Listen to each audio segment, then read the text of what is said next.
call vote. Okay. Good morning, folks. Today is August 10th, 2022. This is the regularly scheduled Cohasset Affordable Housing Trust meeting. We'll now call to order with a roll call vote.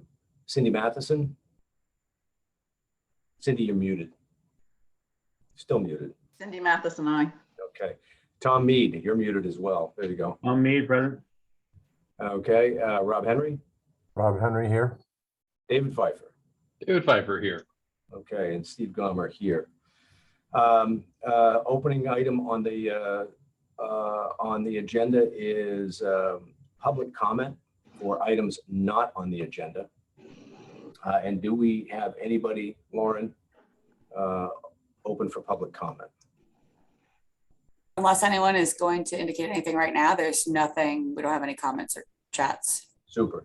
Then we'll move on to their first agenda item, which is the land transfer update for 25 Heather Drive and 39 Mill Lane.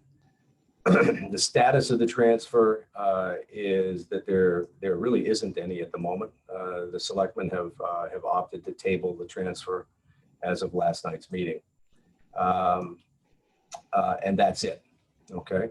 So the second item, I'm sorry, are there any questions? Okay.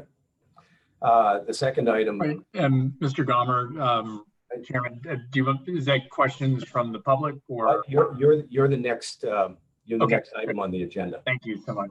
Okay. Then moving along, then the next item on the agenda is to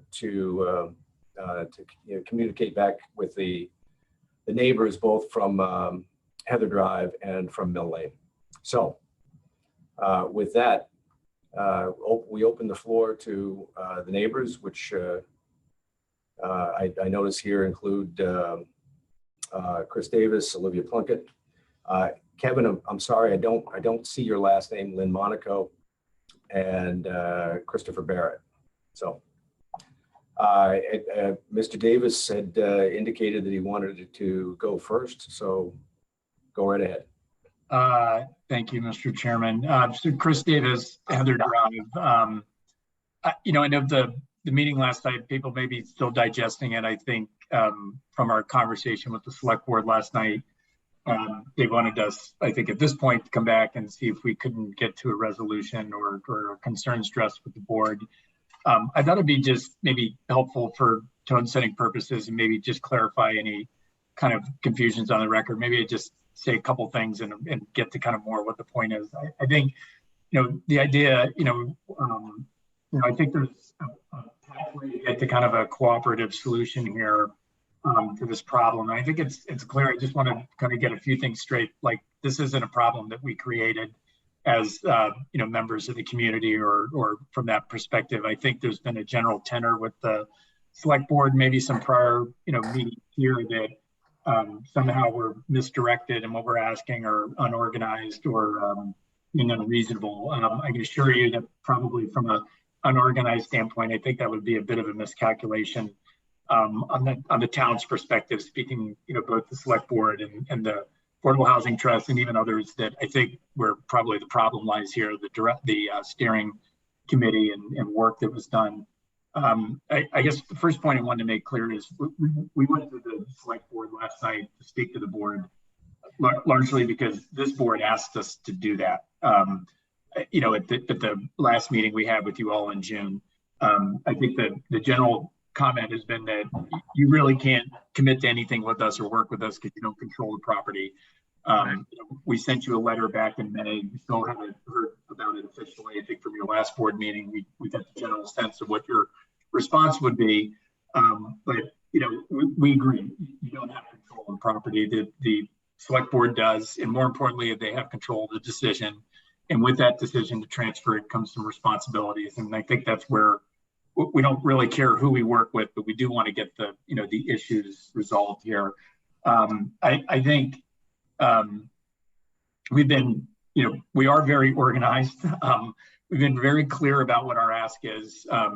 If we haven't articulated it well, that's my fault. But I'll clear it up again, and I'll just put it a little bit more crassly. We're looking for, the town, collectively these boards, to fix what they broke, to kind of clean up the mess that they made. And, again, it's just basic business principle. Town government or commercial business, you don't transfer, in the case of the case of the select board, or acquire, in the case of this board, assets without having done your due diligence. This notion that you acquire it, then you do your due diligence, is silly. It's why we're having this problem right now. It's really creates a problem. It's a fiduciary responsibility. Due diligence, then you acquire. And I think we've got to solve that. That'll be part of the ask. I think the last thing is that on the organization sense, we have a very, smart and experienced group here. And I think it'd be wise for everybody to kind of treat it that way. We have former selectmen, we have Conservation Commission members, prior members. You've got C-suite officers, a couple of them here. I mean, my business card says Chief Development Officer. I'm responsible for developing every piece of commercial real estate that our business owns and operates for $1 billion company. We're not dumb. I think we're identifying a problem. We want to get it fixed. I think there's a great pathway to do it. We want to be cooperative with you guys and solve that. But there's just some basic, there's a general issue that needs to get solved here. And I think that helps fix it. We may ultimately be the solution to this for the Affordable Housing Trust and the town at the end of the day. We may not be, but we do need to go back and clean up what we did before. And I think we're going to be very smart about it. Last point, if we, we're very eager to try and get something done here with you all. If we can't, we go back to the select board again. And I don't think we'll probably be going back next time, as they won't be hearing from their citizens. They'll probably be hearing from our council that we've engaged at this point, and probably heading down a path that's not productive for anybody. But we are going to be very smart about what we've done here. And again, our ask has been very simple, whether it's a select board or here: take a pause, do your due diligence, and then move forward with the transfer. We think that will ultimately give you all the tools you need to be, whether it's this board or at the select board, to make informed decisions, make whatever sale process that may happen here go as smoothly and quickly as possible, which solves our biggest issue. Again, this was done poorly, without planning, without the normal process that would typically happen on the transfer of properties. It's created some confusion, that potentially impairs the values of our homes. It's a genie that's out of the bottle. We got to figure out how to get it back in. And we think going back and correcting those initial missteps is our best path forward to get to kind of a clean solution here. So I'll stop there if there's anybody else that wants to talk from, the neighbor's side. Are there any of the additional guests at the meeting who would like the floor? Hi, Kevin Sargent, Yeah, 31A Mill Lane. Thank you, Kevin. Go ahead. And I just wanted to join this meeting to find out just what was going on and some of my concerns on the property on Mill Lane. And I don't know if you guys were aware of the, I have a right of way going across that piece of property, and we brought it to your attention, and I don't know if anyone's looked at that or not, but I was wondering if we could talk about that a little bit. Mr. Sargent, we are aware of it. We're aware of the communication that I think it's your representative had sent, pointing that out, and likewise investigating it. If I may, a little background here is worthwhile. The former chairman of the steering committee has written an open communication back to both the selectmen and the trust, indicating that many of the positions put forward are in fact refutable and can be refuted. But pointing out once again that the very nature of the trust is that it is a body that can act independently, and as a result, take on a piece of property, determine what its value might be, and then act on it accordingly.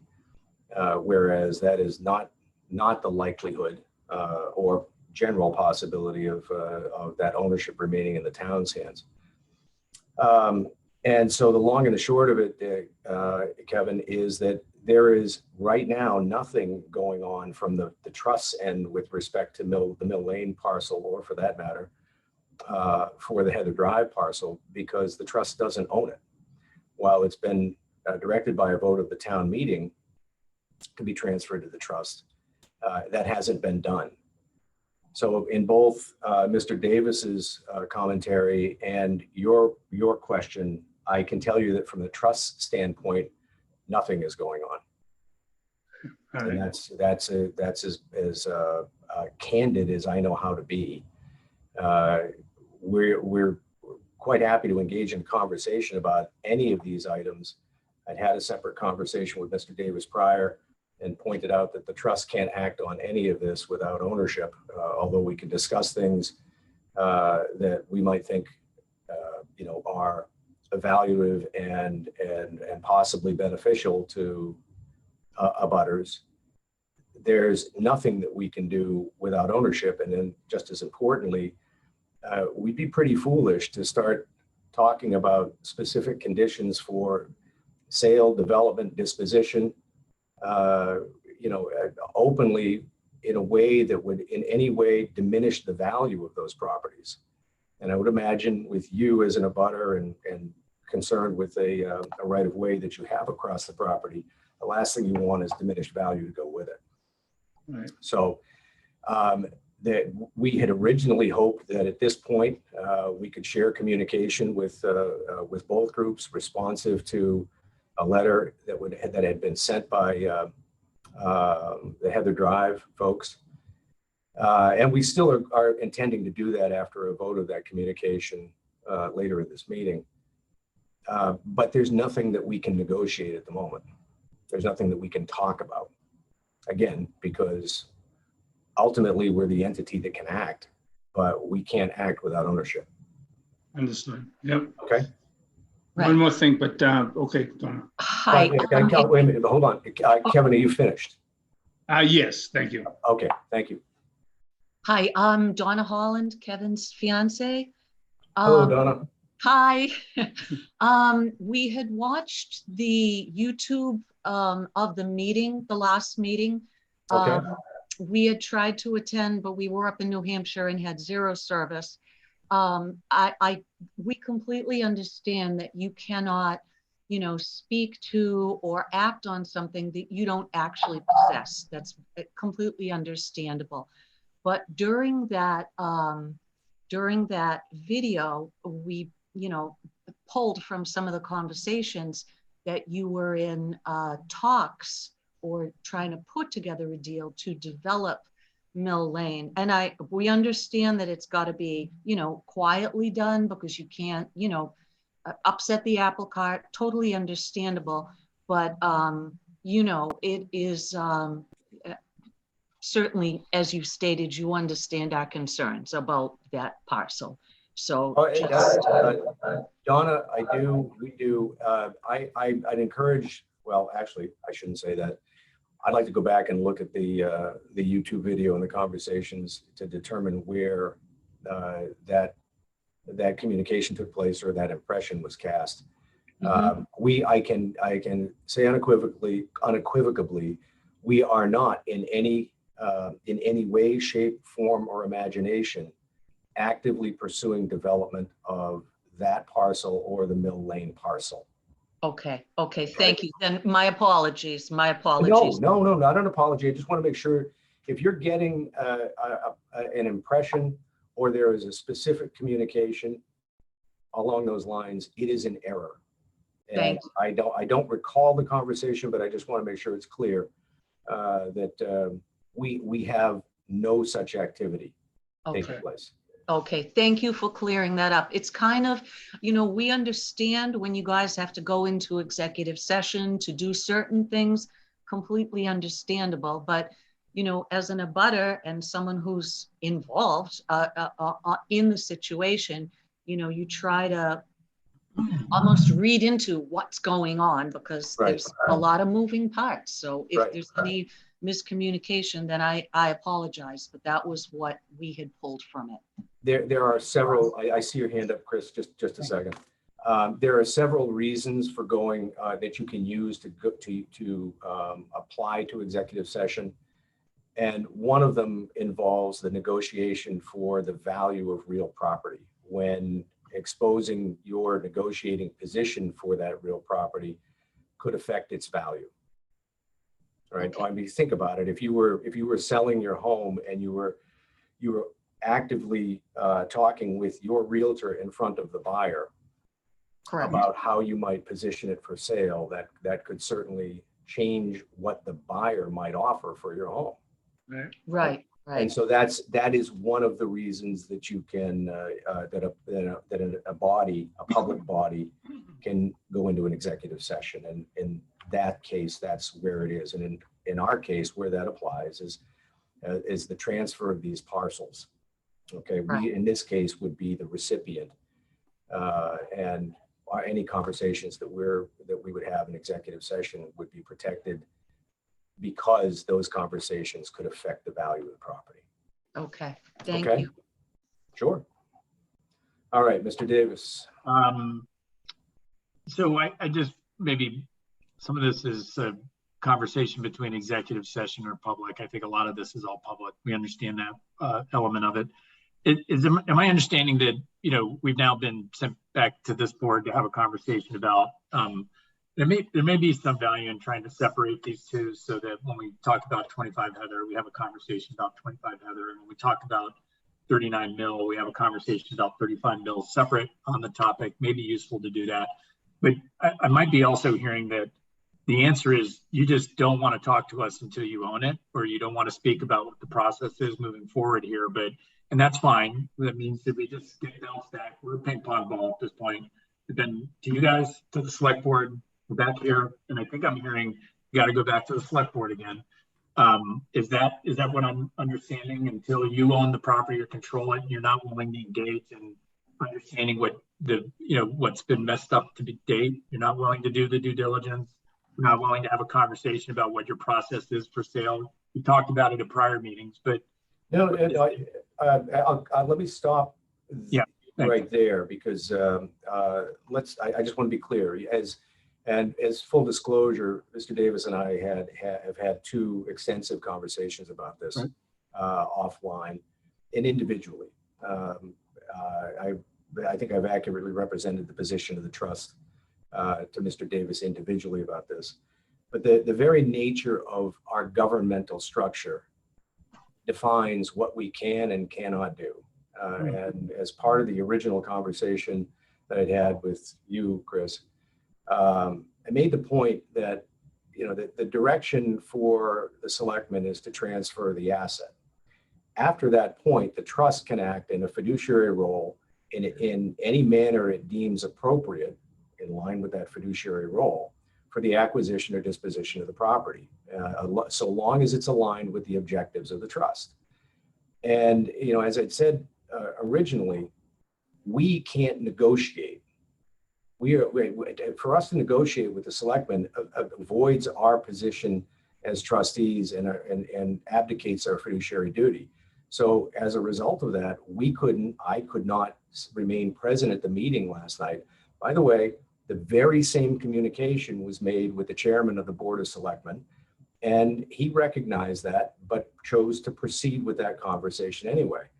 If the selectmen wish to enter into a conversation with the neighbors about further steps before they transfer the land, that's up to them. I can't influence it and I won't try. That's their decision. They're an independent body elected by the people, right?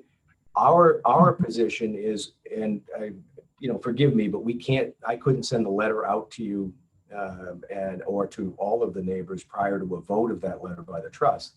But I think the letter would indicate to you very clearly, or will indicate to you very clearly, that we're happy to talk with the neighbors. And by the way, we recognize that the concerns for Heather Drive and Mill Lane are unique, and we can segregate those conversations and make them independent for each body, for each party. Happy to do that. But the basics are identical. We're happy to converse with you. We have no issue with trying to address your concerns. And we do believe that there's a way that we can meet the objectives of the trust and allay the concerns of the neighbors across the board. But we can't do it in a three-way conversation with another elected body. And we certainly can't do it for a piece of property that we do not have possession, or for which we don't have possession. So I think I understand the talking points you all have on that. I think I wish this board and the other boards that, that this board that requested the property to be transferred to it. And I wish the other boards that were involved in, the process of identifying and doing the due diligence on these assets to transfer would have been this diligent as you're outlining in your talking points now to do the work that needed to be done before. You've caught us as neighbors who, quite honestly, I know there's some more talking points about this, but the select board has responsibilities too, and you all do too, as owners of that land that you're ultimately looking to acquire to sell for your own needs. You have responsibilities. You didn't live up to them. You didn't do your work, and we're just trying to solve that. So I'll make it abundantly clear again for this board and for others, before you guys move to the process to either take transfer of it or get through the sale process. You've talked about it in your meetings previously. You need to do your homework, understand what the value of this property is before you go into a process to sell it. I don't know any board or anybody in commercial real estate or anybody that has control of town assets that blindly goes into a sale process of an asset without understanding what the value of that asset is before you sell it. Whether you have the ability to do that before you take control of it. We're not asking you to negotiate with us. We're not negotiating. We're telling you to go fix what you didn't do appropriately the first time. This board, the select board, and everybody else, you didn't do your homework. We need you to go back and do it before you engage in a process that could drag out too long in a sale process of 25 Heather Drive because you think it's worth $700,000 and you're blindly saying, let the market determine what the valuation is. That's not how this works, guys. You let the market determine the value once you have a sense of what the value is when you transfer it. So that's what we're asking you to do. It's not a negotiation. We're asking you to go back and fix what you did incorrectly before. And if you harm us through the process, then, I think that's where if it's transferred before that work's done, we'll let our councils figure out which board to go after. But I can assure you, if we're going down that path without trying to clean up, simply clean up, it takes 30 days, 45 days to solve. This board is going to lose and spend more money and time and effort defending a bad position than trying to solve the position that is very easily taken care of. So that's my last point. If we need to go back and address this with the select board, we'll go back there and handle it there. I appreciate your commentary. I would point out that I think you go back and take a look at the written record from the steering committee, which in fact did do a fair amount of due diligence on this. It's not due diligence. And recognize, by the way, that of the members present here, each of them is a member of the community.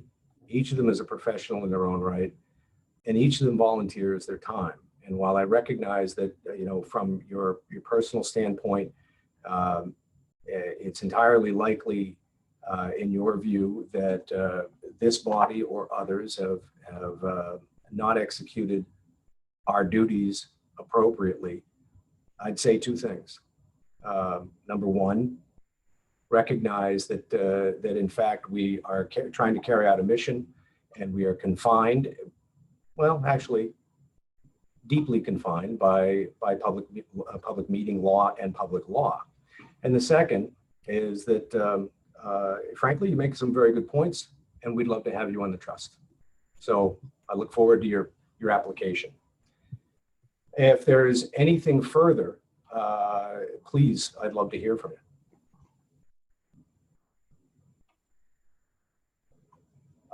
Okay, not seeing that.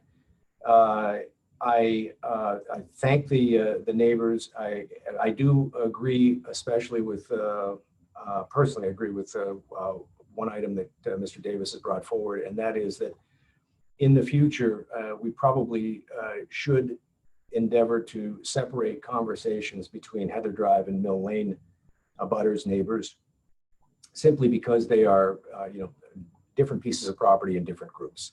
And while our approach and our principles would remain consistent, it does make sense to have individual conversations with them. So with that, let's move on. Has everybody had the opportunity to review the response letter to the Heather Drive neighborhood? Tom, you're muted, but go ahead. There you go. Steve, Cindy Matheson had her hand up. Oh, Cindy, I'm sorry. I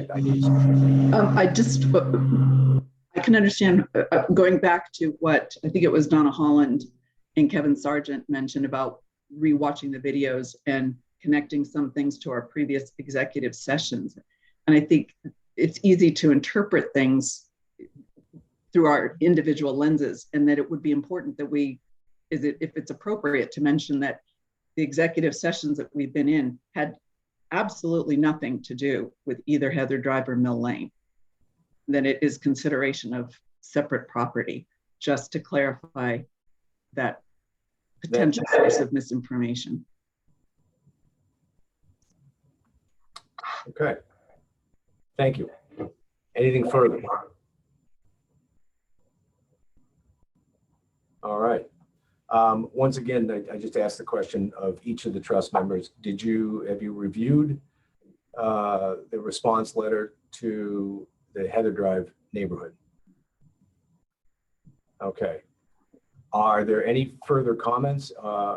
And Tom, if you would.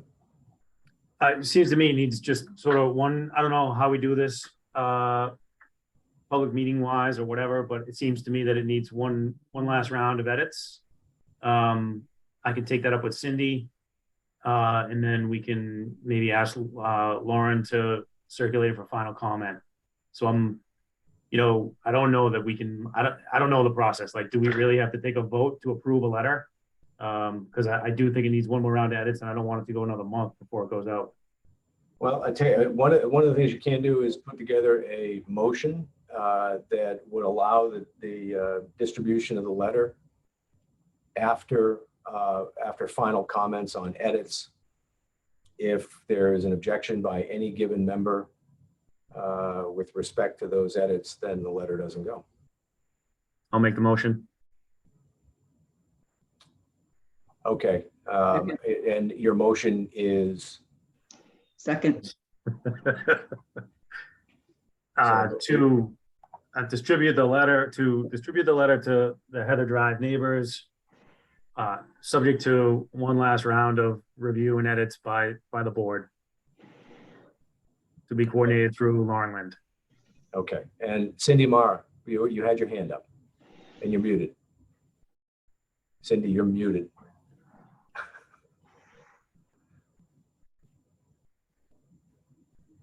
Sometimes that's a good thing. I was not sure if he meant Cindy Matheson or me, but I would like to have an opportunity to look at the final edits before it gets distributed as well. That's all. Yeah, no, it's Cindy. Tom was referring to Cindy Matheson as they were formed as a subcommittee to assemble the communication. Okay. I just want to say thanks for that clarification, because I was thinking Cindy Amara, because I want to make sure it was run by council. Thanks. Okay. So is it reasonable, this is Wednesday, is it reasonable to anticipate that we could approve and send this letter along as of Friday? Okay. And Lauren, I'm sorry, is it reasonable for you as well? I was just about to say, I'm actually not here on Friday, but if it's not by Thursday, then it will be by Monday. Well, let's try and push it up to Thursday. Okay. Yeah, Thursday's a late day, by the way, for a town hall, so we've got some extra time. Oh, Tuesday is, Steve. Tuesday's a late day. I'm You sorry, got it. Lauren. I'm sorry. Oh, that's the whole point. Thursday's the short day.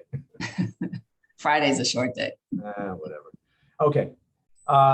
So that actually covers both the response letter and I think we've covered next steps, which at this point we frankly don't have. There's a motion needs vote. Oh, I'm sorry. Thank you, Tom. We have a motion. Do we have a second? Second. All right, thank you, Rob. By roll, Rob Henry, Rob Henry, aye. David Pfeiffer, David Pfeiffer, aye. Diane Kennedy, Diane Kennedy, aye. Cindy Matheson, Cindy Matheson, aye. Tom Mead, Mead, aye. Steve Gomer, aye. Okay, great. Thank you very much. Moving on to the next item, which is project pipeline. Do we have an update from Tom and Rob? Yes, we do. A couple of things we'll discuss in executive session after we close the public meeting. What I'd like to do is just run through the pipeline, and then I think maybe what we can do is I can send to Lauren a written summary to be included in the minutes. I'd like to try to do that going forward, so we have, sort of a written record of the progress from month to month. But let me just run down from my list here. 808 Jerusalem Road, comprehensive permit has been approved by the ZBA. Habitat for Humanity is working on fundraising and final construction design. Hopefully we'll have a timeline update from them in time for next month's meeting. 380 CJC Highway. I know I see for rent signs up, right? They're doing tours for units, so that must be getting really close. I don't have any more specific updates than that. 147 South Main, where we committed the 15,000 for soft costs. No real update there. That agreement has been signed, and the developer is in the driver's seat to drive the balance of that permitting and construction process. 1 Pleasant Street actually is under construction. That's the 14 unit. 14 units, all 14 will count because 4 of them are affordable. So that construction's in progress has started. 25 Heather Drive and 39 Mill Lane we covered. 50. And then we have the couple of things we'll discuss after this. Yeah. Lauren, have you heard? I know the steering committee at the moment is a bit idle. They're waiting for another member appointment.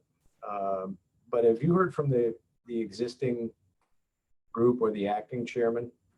So at their last meeting, they met last month in July. They are taking a break for August and they plan to reconvene in September. The former chairman, that was his last meeting in July. What they did was vote to support a letter to support the application for 502 North Main Street concept. And then that was the majority of the action that they took at that meeting. So just sort of updates on projects. And then, like I said, they'll reconvene in September. They had submitted a letter to the select board recommending that they make their chart, they recharge their group to make it a 5-member group instead of 7. Right. I don't actually know the status of that. That's on my list of things to talk to Tracy in the town manager's office with today as to what the status of that letter was. But that's sort of their most recent activity. Okay. All right. I was thinking about it from the perspective of some of the projects which have actually started to move. Great. We're very supportive of them. I'm actually surprised we haven't heard from anybody asking for financial support. Not that I'm trolling for it, but yeah, that's 1 Pleasant is an example of that. Okay. I'm sorry, Tom, go ahead. Yeah, quickly. I'm sorry. I skipped over one, which is 87 and 98 Cushing Road, the offsite mitigation for the harbor project. That affordable housing lottery was held. And so, I don't know if it's the lottery that It's taking place on August 19th at 3 p.m. I read it as August 9th. I thought it was yesterday. So anyways, but the point is those units will soon be occupied and on the rolls. So really good news on that. Oh, yeah, that is great news. And sorry, Rob Henry. Yeah, Tom, we didn't bring up the Chief Justice Highway, the Stasco. We don't have an update there in terms of the work being done to get that on plan, and we need to get an update on that, I think. I know I did mention it. There's for rent, those units are actively being marketed for rent now. And so same thing, as soon as they're occupied, those will come online. I don't know what else. Yeah. how about and then the other one is because at least I haven't heard much about the Cohasset Hospitality with what their site is and what they're doing about their commitment to the. Yep, that's 87 and 98 Cushing Road. Is that for sure? Because I'm sorry, I didn't get that was a. That's their offsite. Yeah. So what they did was Cohasset Hospitality. They have what's called offsite mitigation. So that's that 4-family that they identified. All right. I didn't know that had gone that far, so I'm sorry. No, yeah, no, but so that's what I'm saying. Is good news is those will be on the rolls here in the next few weeks or month. I'd say that's good because I know they were very committed to doing that. So I believe 390 CJC. Diane may know more about this from the selectmen's end of things, but I think that the sewer line is laid. I don't know that it's yet connected. But that would be a key to allowing for marketing of those rental units. I thought it looked like they'd been completed, but I don't know that for a fact. So I was asking if anybody. I think the line has been laid, but the connection, I believe the connection is impending if it's not already done. So. Yeah, that's my understanding is the connection's not made, that they're just finalizing the work. We got an update on it last night. It was more about the road closings than the specific status of the project. So I can look into that. And I just raised my hand to say, I don't know whether it wasn't on my radar or I forgot about it, but I didn't, it wasn't on my radar that the Affordable Housing Steering Committee wanted to go to 5 members. So I'll follow up with the chair of the board as well, Lauren, as you deal with Tracy and getting that on an agenda. We did talk about committees last night and there's a lot of still missing pieces and we got to get things as optimally running as possible. So that's a huge priority for me. Yeah, anybody who doesn't know Diane, she's been the driving force behind formalizing everything from committee applications to to making sure that placements get made on a timely basis. And with some called a big crank for it, but if it's done right, then things work a little more optimally. Right. I agree. I just say both you, Diane, and Steve are committed to the process and the appropriate management of every committee, and I think our town is hugely benefiting from it. Thanks. Cindy, I agree. I should be committed. That's right. That word committee is not so far. Did you say something different, Linda? One different letter. Yeah. Dedicated. Right. Okay. I note, by the way, that Ted Carr is absent. He's on a family vacation at the moment.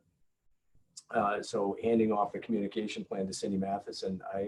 If ever we needed a better reason for supporting a robust communication plan, I think the Heather Drive and Mill Lane properties are reason enough to say, oh yeah, I get it. Thank you, by the way, Cindy and Tom, for drafting the letter. I appreciate the desire to put together some final edits on it, and I realize I'm asking a lot for both of you who have plenty of other things to occupy your time. But if we can bang that out by Thursday, I'd like to. I'd rather not stall on it as a body. We've got as of last night, there's plenty of stalling going on. So I'd rather I'm not. happy to do whatever it takes to get that thing done by tomorrow. Sooner it gets Cindy, out. so yeah, my thought would be to hop off this call, drop a sentence or two in, send it to you. You and I can go back and forth today, like within hours, and then get it circulated. And let me send you, to be sure you have the most updated draft that we have, just so that we're on the same page. Great, thank you. Okay. I have no updates for the finance plan other than to say that an individual conversation with the chairman of the CPC, that I let him know that we may have a cause to return to him to ask for their additional $250,000 based upon a project that we'll entertain in executive session.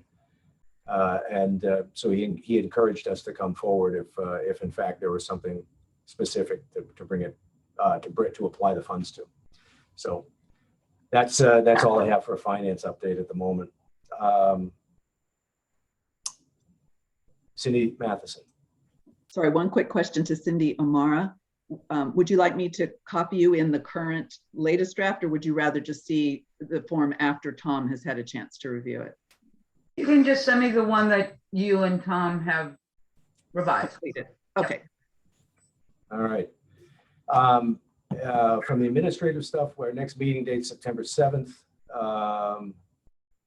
Approval of minutes, TBD, to be drawn up. Yes. First of all, I want to make a point that Cindy Matheson has been very kind in taking copious notes and drafting minutes. Lauren Lind, Lauren, let me back up for a second. I haven't talked to the town manager about this. In a previous conversation, I indicated the interest on the trust part to bring someone in specifically on an administrative level for recording minutes to make sure it got done, and recognizing that there may be an associated cost with that, right? I haven't heard back from the town manager, although I think that's probably number 1822 on his list of important things to do. But the goal would be ideally to get someone to, possibly someone that could take on additional, or would like to take on some additional hours from the town administrative staff specifically for the purpose of recording minutes from the meeting. As we're beginning to see, and Diana, see your hand up, as we're beginning to see, interested parties will arise in this town on a regular basis anytime they're in a butter to an affordable housing project, and having it consistently properly recorded minutes is still required by the state, even though we record this on video. So, Diane Kennedy. Yeah, I just wanted to say that I think the problem is more that the staff doesn't have any more bandwidth. What the small staff that we have are staffing so many meetings on Zoom. There's the whole Zoom thing. So I know some communities, and I don't even know how this would work out, but it's something we should, especially because we have a little money. Some communities are actually hiring people, kind of freelancers, to come in and do meeting minutes. So it's just something I want to throw out there, because I don't think it's a question of trying to find a current, staff member in the town of Cohasset looking for extra hours. I think that's almost nearly impossible. Yeah, no, I think Lauren, correct me if I'm wrong. So I'm not entirely sure, and I'd like to speak with our human resources director about it, because there's been times in the past I know where particularly the union eligible positions are eligible for overtime pay. So people who are interested in taking on extra hours and receiving compensation for them can do it. I know back when I was first here, the Harbor Committee used to have a dedicated person. The problem that I had when I was trying to find a person dedicated for the master plan, when it was first, the implementation committee was up and running, was that there's so few people who have and want the bandwidth to add extra hours in addition, who are union contract eligible. So that's the hang up that I had experienced in the past. What's available right now, I'd be happy to ask and inquire, because things may be different. But I also am aware the town of Hingham has a good example where they do, similar to have Diane explain, where they have a contract company that does all of their committees meetings. So there's a lot of options here. So I will chat with from the staff side with our town manager and human resources about what the options might be. Yeah, that's Lauren sums it up nicely, and Diane. The reason I left it with Chris was specifically that if we were to bring in a part-time contractor to take minutes, it could lead to a tiff with the unions. The last thing you need is, you get the idea. So, Cindy Matheson. Again, I'm behind. I think I have my own notes from the last two meetings, but I have not had the bandwidth to be able to attack those. And I'm happy at the end of August to try to do my best to put those two together. But then going forward, if we can find another solution, would be wonderful. Well, first of all, the committee is not currently out of compliance. We have, I think, 90 days from a regularly scheduled regularly scheduled meeting to post minutes. And the point that I was making earlier is even though in the current environment where the meetings are recorded, they live forever. The fact of the matter is the law still refers to written minutes. And thirdly, and again, I know each member who's ever had to record minutes knows what a chore it can be. So on behalf of the entire body, I want to thank you for having stepped in the breach and taken this on. But again, we initiated this knowing that we would be a funded entity, whereas most committees are not. The trust is, and so we can contribute back to the town if it's a town expense, or we can choose to hire a contractor if in fact that turns out to be the best approach. So we just need to get it moving. All right, listen, do we have any other member comments at this point? Okay, then in this case, I move that we go to executive session, which under Mass General Laws, Chapter 30A, subsection 21, for the following permissible reason, number 6, to consider the purchase, exchange, lease, or value of real property if the chair declares that an open meeting may have a detrimental effect on the negotiating position of the public body, and I do so declare. May I have a motion, please? So moved. May I have a second? Second. All right, we have a motion and a second to go into executive session. Rob Henry, your vote. Rob Henry, aye. Tom Mead, Tom Mead, aye. Cindy Matheson, Cindy Matheson, aye. Diane Kennedy, Diane Kennedy, aye. David Pfeiffer, David Pfeiffer, aye. and Steve Gomer, aye. We are now in executive session.